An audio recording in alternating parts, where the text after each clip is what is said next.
Hello, hi, how y'all doing? Welcome back. Look at my earrings. This is from my paparazzi $5 collection. I don't have the necklace on because I don't want to. So I'm gonna talk about the Belle Collective. I've been contemplating because these women irk my nerve just a little bit. And yeah, no, I deal with logic and common sense, and a lot of this stuff is not common sense. I know they have to make a show, but at the same time, I can't handle what they're putting out. So I'm gonna go through it, um, and just give it to y'all what I got. So I'm gonna do the collective season from 1 to I think it's on 4, and I'm gonna give you the people name. So Antoinette, oh, I got a FedEx package coming. So Antoinette is 25 years old. She's a dentist. She's divorced. She is messy. She is dilly. She is, Antoinette. She married to a white man and they got divorced. She's trying to open up her own practice in a bigger building instead of working for someone. Antoinette has talked about her wanting to have children, but she couldn't do it with her husband because he was white. He wanted children and she did not because Mississippi has a high, very racist in Mississippi, and she was scared of what her children were going to have to endure and go through as a result of being biracial. What do you think was going to happen when you married a white man? And I'm asking for a friend because it doesn't make sense. You marry a white man, you want to have a family, you want to have children, but you marry a white man and then you get divorced because he wants to have kids and you don't. Moving on, Latrice, she has this goddess-linked hair, and apparently there's no weave in Mississippi, and she is the only one that has high-end hair. So, she has her own business. She's a millionaire, which is amazing. Her and her zaddy, she's been calling him because he is 20 years her senior. Cliff. Cliff is sketchy. Cliff looks real pedophile-ish. Cliff looks, I can't, you have to see it to understand what I'm talking about. I'm working at the same time, so forgive me. Everywhere she goes, Cliff has to be. Everywhere she is, Cliff has to be. Everywhere Cliff is, she has to be. He suffocates her, and she admits she has daddy issues. So this is kind of her father, but her husband at the same time. It's a bit weird. She met him when she was 19, and he was 39. I mean, all right, as you get older, the age kind of don't matter, but this looks weird. Like, he literally looks like he could be her father. Letitia is the CEO of the National Women's Brunch. So we have a whole business of eating breakfast / lunch, which equals brunch. There's a whole company for that. Okay. She's married to a man named Glenn. He's a towboater. That's, I believe, what she said. And for 28 days, every 28 days, he has to work. So he's only home for 2 weeks at a time. In between that, apparently he has cheated on her, and they have a child together. So they talk on FaceTime, and it's strained to say the least. They show a couple of scenes where he's talking to her, and he comes home, and she just doesn't pay him no attention. It's a little weird, but you gotta watch to get into what I'm talking about.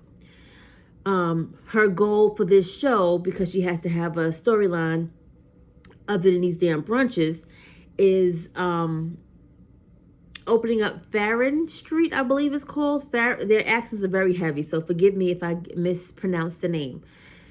And she wants to open Farron Street or Ferris Street, and because that whole strip of area, a land or block or blocks were all black-owned businesses. Now, I know how that feels because growing up, where I was going to the corner store, it was Mr. Richardson and his daughter worked the corner store. They made sandwiches, they made heroes, they made burgers, they had like ices, candy, whatever Mr. Richardson had it. You go 2 blocks up, you have the arcade where Slim and Teresa own. It had candy in it. You go around the other corner, it's another mom and pop kind of store. So I get it. A lot of black businesses have gone out as times have changed. So she's trying to reopen that area and have a lot of Black-owned businesses to come back to the neighborhood.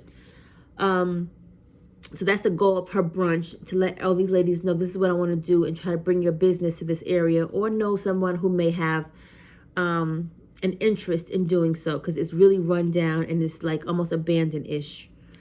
Then we have Tambra Cherie. Tambra Cherie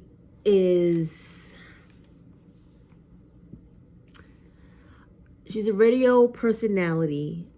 I don't know, I could listen to her every day on the radio, because I talk like this, and girl, and honey, and yes, and oh my God, and girl, oh my, yes, oh yes. That's how she talks the entire show. And she's fair skinned, she's Black, but she has this, here go lips. She has this color lipstick on her lips. That ain't your color, sugar. Like bubblegum pink ain't it for you. But she's dated people, she's frozen her eggs, and she wants to have children at some point, but she's not dating anybody right now. Her mom was addicted to drugs. And she, no, sorry, wrong girl, move on, because Tambra Cherie doesn't give much in the beginning. Marie is the one. Her mom was addicted to drugs, and she is the owner of a mental health facility, and she's the first Black woman to do so. Marie got a lot going on, okay? Marie got a husband of 3 years, Cedric, who has cheated on her already. She has had her suspicion that he's doing it again.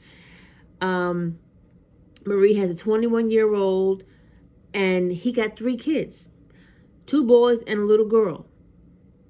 And she take care of all of them. You've allowed that, because she takes care of them. They all at her house, and the 3 baby mamas come over to get the kids from her every so often. And I'm like, where the boy at? Like, where the boy at? They show an episode of Marie and her son getting into it because she tells him something and he don't want to hear it. She's still paying for him to go to school. He don't want to hear it. It's a lot going on. Like he's something else. He is something else. But as a grandparent, because I'm a grandparent to my stepson's daughter, and we take care of her. We send her money and gifts and clothes. And you don't want the kids to suffer for your child's stupid ass actions. Let's try that. And she tries to say, I'm helping the babies, but I'm not helping the mothers. But it's hard to not help both, because they all are in the same package, kind of. And then Marie, of course, is going to get into it with, what's the girl's name? With Latrice, because she bought some $600 hair, and the hair is bad. But we're going to move on. So then we have Antoinette going to her practice to show her friend, here's what I'm opening up. Do you like my practice? It's all big. It's all wood. She ain't got nothing going on right now, but she's just showing her friend Latrice, who does the hair. But she's walking around this wood facility in patent leather heels. Girl, where you going? Where y'all going? Like, I get you got to make a show, but y'all look dumb. Y'all look dumb. And then Antoinette, leaves there. She meets her other friend. I think her other friend is mixed, unless she's 100% white. I think she's 100% white. And she's saying she wants to let go of her past and of her ex officially. So she wants to go to the baseball field and just like hit some balls with the bat to get her frustrations out. And she is just wondering about her future and where it stands, because she still has feelings for him. Tambra Cherie, I mentioned earlier, is a bubblegum girl, and she has fibroids, which is why she froze her eggs. And she's like, girl, no, I had a rapper offer me $1 million to have a baby, so I got some good stuff. Okay, girl, like, all right, like, okay, like, she gives nothing but loud and annoying. That's all she got. Then they go to this brunch that what's the girl's hat? What's her name? They go to this brunch that Letitia is having to talk about Farron Street. I'm gonna say Farron because I'm gonna keep going back and forth. And she goes to this brunch that she's having, and Marie's big wide back self comes in there and talks about, she hears her talking, but she's like not really listening to her. And she goes, "Oh, so I heard you got hair, right?" She goes, "Yeah, that's my hair on her." She goes, girl, this the hair I got. This hair is terrible." They start arguing at the brunch. And I'm like, "Yeah, gotta have something to have these black women fight." They arguing, "No, honey, no, honey, no, honey." And I'm like, okay, move on. So she excuses herself, which is a grown thing to do if you don't want to cause a scene and act out. So she leaves. Then they start talking, another brunch, they start talking about what they want to do further to get this project going. And they have an older woman who was around when these businesses were open. And then the white girl, Antoinette's friend, starts crying and loses her damn mind. White people don't talk about black people like this. I don't know why would Antoinette invite her if it is a all women's black brunch about black owned businesses. Why would you invite her? What was the point behind that? But I guess it was to get a scene, and she stole a moment, and everybody was like, "Girl, sit down," basically. And it was just like I'm over it. I'm over it. Then Marie and her son get into it, and lets her friend, who's her business partner, listen to what happened because she recorded it, right? She wants her son to go to school close to home because the babies live in that area. He tells her no. Apparently, he bucks at her and punches the wall and puts a hole in the wall. And she starts crying. "I've never seen him like this. Why would my baby do this?" I don't know, girl. And her son is 18.